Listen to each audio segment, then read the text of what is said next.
Brian, you're hugely well known as an offshore sailor and racer, less known in the single-handed world. How long have you wanted to do the Vendee Globe?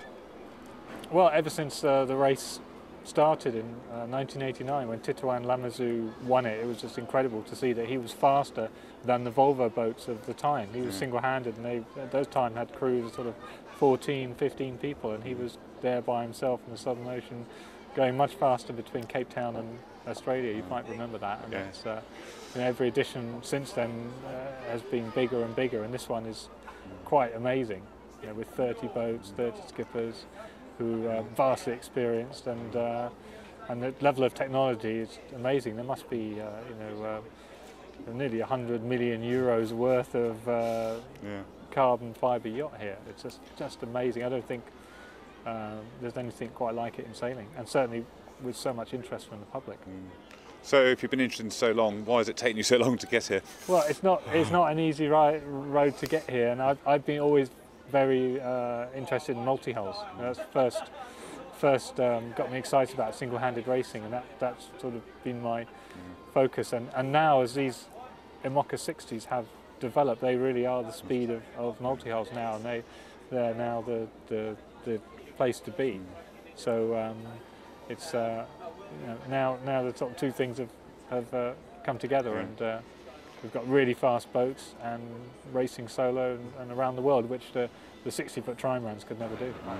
Mike Golding describes Pindar as being right at the edge of the envelope in the power curve, if you like. Would you agree with that? Yes, well, 1K, who knows better than I do, says that you couldn't actually make a boat wider that would be faster. This has pushed the limits of the righting moment of a 60-foot boat, because that's the limiting factor. I mean, you could end up with a barge otherwise that might have a lot of righting moment but not really a lot of speed. So you still need a good hydrodynamics shape. Yeah. But how easy is it for a single-handed to actually harness all the available power? I having sailed Kingfisher a lot and Ekever a lot, I don't think this boat is that much harder. Sure, it's a little bit harder to grind the winches, the sails are a little bit bigger because the mast is bigger, but in some ways you have to change sails less because the boat is more stable.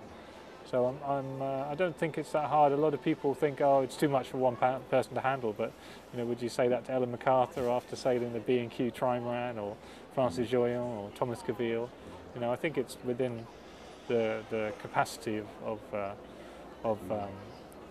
sailors here to sail a boat like this. But you've had problems with your rig. You've lost it twice. You've had less sailing time perhaps than you wanted. Yes, we pretty much lost a whole year because the first rig wasn't very good, and we repaired it, and the repaired one broke again.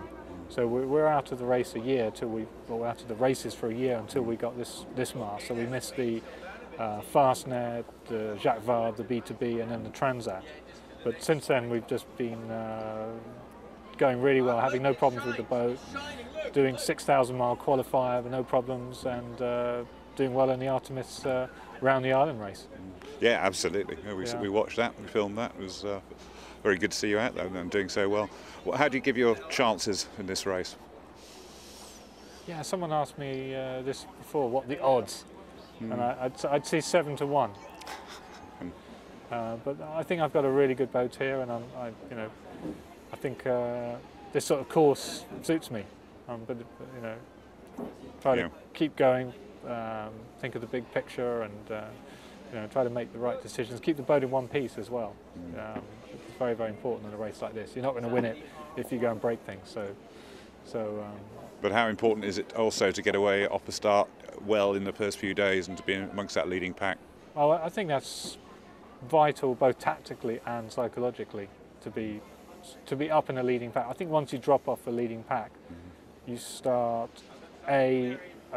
losing a bit of motivation, and B, probably making wild tactical decisions to try to make it up. But if you're up in a leading pack, you can make intelligent choices and stay in there and wait for other people to make mistakes or breakages, and just try to stay in there. I mean, if the opportunity to go off in the lead, then you've got to take that.